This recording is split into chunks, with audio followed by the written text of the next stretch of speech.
नमस्कार दोस्तों, आप सभी का स्वागत है डॉक्टर मेहता क्लासेस के सभी ऑनलाइन प्लेटफॉर्म पे। और मैं हूं दिव्यांश खैरी और इस वीडियो में हम बात करने वाले हैं एक कोशिकांग के बारे में जिसका नाम है माइटोकॉन्ड्रिया, है ना। माइटोकॉन्ड्रिया को हम अच्छे से समझने वाले हैं। तो अगर आप किसी भी एग्जाम की प्रिपरेशन कर रहे हैं और उसमें अगर माइटोकॉन्ड्रिया का टॉपिक आपके सिलेबस में है तो बने रहिए, ये वीडियो आपके लिए बहुत ही ज़्यादा बेनिफिशियल होने वाली है। तो आइए शुरू करते हैं। माइटोकॉन्ड्रिया को बहुत ही अच्छे से समझेंगे,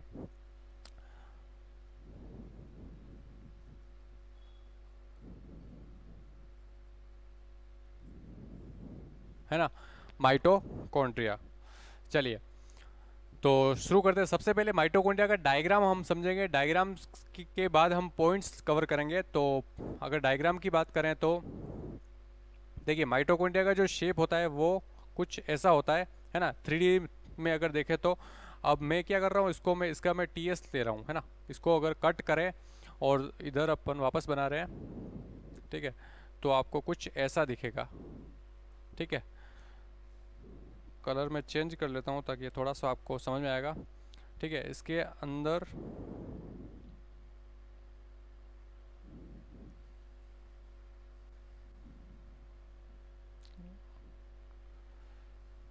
चेंज नहीं,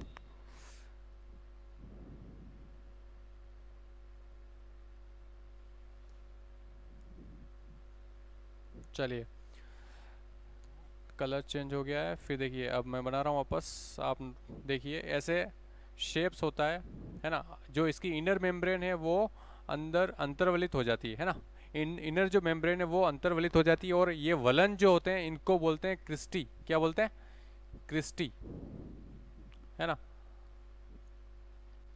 और ये जो बाहर की तरफ है वो आउटर मेम्ब्रेन हो जाएगी, आउटर मेम्ब्रेन। ठीक है, अंदर की तरफ जो है इनर मेम्ब्रेन। ठीक है, इनर मेम्ब्रेन अंतर्वलन बना के क्या बना रही? क्रिस्टी बना रही है ना। और इन दोनों आउटर मेम्ब्रेन और इनर मेम्ब्रेन के बीच में जो स्पेस है इसको बोलते हैं पेरीप्लाज्मिक स्पेस। क्या बोलते हैं? Periplasmic space. ठीक है, फिर इसके अंदर की तरफ पार्टिकल्स होते हैं, कुछ कण होते हैं जिनको बोलते हैं F0 और F1 पार्टिकल। F1 और F0 पार्टिकल्स। ठीक है, इन पार्टिकल्स में क्या होता है? ETS सिस्टम चलता है, इलेक्ट्रॉन ट्रांसपोर्ट सिस्टम बनाते हैं। ठीक है, और फिर अंदर की तरफ राइबोसोम्स भी होते हैं जो प्रोटीन फॉर्मेशन का काम करेंगे। और इसका खुद का डीएनए भी होता है ना। माइटोकॉन्ड्रिया का खुद का डीएनए होता है। कैसा होता है? सर्कुलर डीएनए होता है ना। अंदर की तरफ सर्कुलर डीएनए होता है ना। ठीक है, डबल स्ट्रैंड डीएनए होता है, ये सर्कुलर डीएनए होता है। तो ये पूरा डायग्राम आपको माइटोकॉन्ड्रिया का मैंने बता दिया है ना। अगर पॉइंट्स की बात करें तो अब एक एक पॉइंट समझते हैं। ठीक है, चलिए नेक्स्ट स्लाइड लेता हूं मैं। देखिए माइटोकॉन्ड्रिया, है ना। फर्स्ट पॉइंट देखिए, इसकी अगर खोज की बात करें, माइटोकॉन्ड्रिया की खोज किसने करी? तो कोलिकर एक साइंटिस्ट था, कोलिकर, है ना। कोलिकर ने माइटोकॉन्ड्रिया की खोज करी थी। फिर एक इसके अगर नाम की बात करें तो नाम किसने दिया? तो एक साइंटिस्ट था सी बेंदा, है ना। सी बेंदा ने इसका नाम दिया था, है ना, माइटोकॉन्ड्रिया नाम दिया। फिर माइटोकॉन्ड्रिया का जो उपनाम है जिसके लिए बहुत ही ज़्यादा फेमस है, आपने सुना भी होगा, इसको बोलते हैं कोशिका का शक्ति ग्रह। कोशिका का शक्ति ग्रह, है ना, क्योंकि ये क्या करता है? कोशिका में एटीपी की फॉर्म में एनर्जी प्रोड्यूस करता है ना। और एक और नाम होता है इसका, बिजली घर भी बोलते हैं। क्या बोलते हैं? बिजली घर, है ना। अगर ये आ जाए ऑप्शन में तो वो तो भी आपको राइट करना है, और कोशिका का शक्ति ग्रह आ जाए तो भी आपको राइट करना है। ठीक है, फिर देखिए इसमें अगर डीएनए की बात करें तो डीएनए कैसा होता है? डबल स्ट्रैंड डीएनए होता है और सर्कुलर डीएनए होता है। डबल स्ट्रैंड डीएनए होता है और सर्कुलर डीएनए पाया जाता है। ठीक है, पाया जाता है। ठीक है, फिर बात करें, ये कैसा होता है? सेमी ऑटोनोमस ऑर्गेनेल बोलते हैं ना। अर्ध स्वायत्त कोशिकांग बोलते हैं इसको, अर्ध स्वायत्त कोशिकांग। अब अर्ध स्वायत्त क्यों बोलते हैं? क्योंकि इसका खुद का डीएनए होता है ना, खुद का डीएनए होता है, इसलिए इसको सेमी ऑटोनोमस सेल ऑर्गेनेल बोलते हैं ना, ये ध्यान रखिए। ठीक है, फिर देखते हैं, आगे बढ़ते हैं 6 पॉइंट की तरफ। देखिए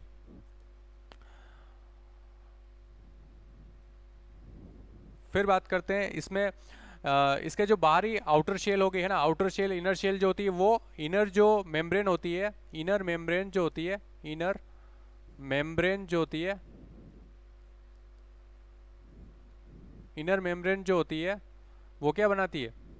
इनर मेम्ब्रेन वलित होकर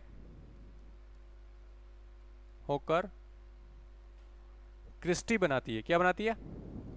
क्रिस्टी बनाती है। ठीक है, फिर देखिए इनर और आउटर मेम्ब्रेन के बीच में जो स्पेस होता है उसको क्या बोलते हैं? इनर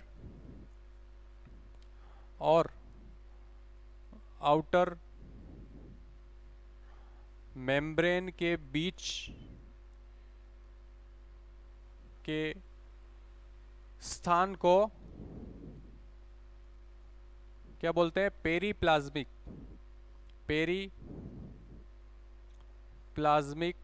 स्पेस कहा जाता है। ठीक है, इनर और आउटर मेम्ब्रेन के जो बीच में जो स्पेस होता है उसको क्या कहा जाता है? पेरीप्लाज्मिक स्पेस कहा जाता है। ठीक है, फिर देखिए नेक्स्ट पॉइंट, माइटोकॉन्ड्रिया में जो डीएनए होता है वो डबल स्टैंड होता है, सर्कुलर होता है। ठीक है, राइबोसोम इसका पाया जाता है। ठीक है, और कोशिका का शक्तिगृह बोलते हैं। और एक और पॉइंट याद रखिए, सेल विद इन सेल भी बोलते हैं इसको, सेल विद इन सेल, मतलब कि कोशिका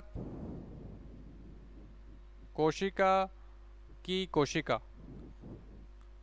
ठीक है, कोशिका की कोशिका भी बोलते हैं। ठीक है, फिर बात करते हैं जो बैक्टीरिया जो होते हैं, बैक्टीरिया में माइटोकॉन्ड्रिया एब्सेंट होता है और माइटोकॉन्ड्रिया की जगह एक ऑर्गन होता है जिसको बोलते हैं मिजोसोम। तो इसको भी नोट करेंगे। बैक्टीरियल जो सेल होती है, बैक्टीरिया में माइटोकॉन्ड्रिया की जगह कौन होता है? मिजोसोम्स होते हैं, मिजोसोम्स होते हैं ना, होते हैं। ठीक है, यानी कि एक बार आप इसका स्क्रीनशॉट ले लें। ठीक है, अब बढ़ते हैं आगे। मिजोसोम्स होते हैं और मिजोसोम्स क्या करते हैं? यानी कि जो मिजोसोम्स जो है वो मिजोसोम्स क्या होंगे? एनालोगस ऑर्गन होगा, एनालोगस ऑर्गन होगा, है ना। ठीक है, ध्यान रखिए एनालोगस ऑर्गन क्या होता है, थोड़ा सा बात कर लेते हैं। एनालोगस देखिए दो टाइप के, एक होता है होमोलोगस, है ना। होमोलोगस ऑर्गन वो होते हैं जिनकी उत्पत्ति समान होती है लेकिन कार्य अलग अलग होते हैं। जैसे अपने जो टेट्रापोडा है, टेट्रापोडा के जो लिम्स हैं ना, 4 लिम्स जो है टेट्रापोडा के, जो 4 लिम्स हैं वो कैसे हैं? वो इसका एग्जाम्पल है होमोलोगस का।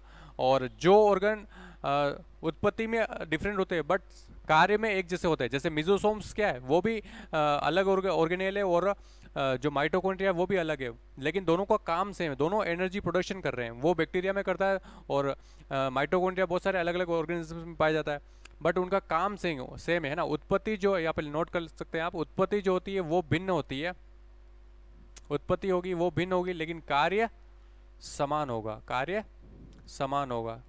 ठीक है, किसकी बात कर रहे हैं? ये एनालोगस की, है ना। इसमें उल्टा हो जाएगा, चलिए इसको मैं इरेज कर देता हूँ अभी। ठीक है, इसको आप नोट कर लें, इसको आप एक बार नोट कर लें। ठीक है, फिर देखिए एक लास्ट पॉइंट और देख लेते हैं।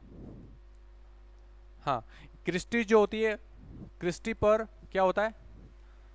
क्रिस्टी जो होती है उसके अंतर्वलन जो होते हैं, इनर लेयर अंतर्वलन होके क्रिस्टी बनाती है। क्रिस्टी पर क्या होता है? कुछ पार्टिकल्स पाए जाते हैं, कुछ पार्टिकल्स पाए जाते हैं जिनको क्या बोलते हैं, F1, F0 और F1 पार्टिकल्स। ठीक है, पार्टिकल्स पाए जाते हैं और इस पे क्या होता है, ETS होता है ना, इलेक्ट्रॉन ट्रांसपोर्ट सिस्टम होता है। ठीक है, इसको भी नोट कर लिए, इलेक्ट्रॉन ट्रांसपोर्ट सिस्टम बनाते हैं, है ना, सिस्टम बनाते हैं। ठीक है, तो ये 10 पॉइंट मैंने बताए माइटोकॉन्ड्रिया के बारे में। तो इस वीडियो में फ़िलहाल इतना ही, मिलते हैं अगली ऐसे ही और मज़ेदार वीडियो में लेके आने वाला हूँ। तो आप इसको चैनल को सब्सक्राइब कर लीजिए और अगर इंस्टाग्राम पे देख रहे हैं तो फॉलो करिए। मिलते हैं अगली वीडियो में, थैंक यू।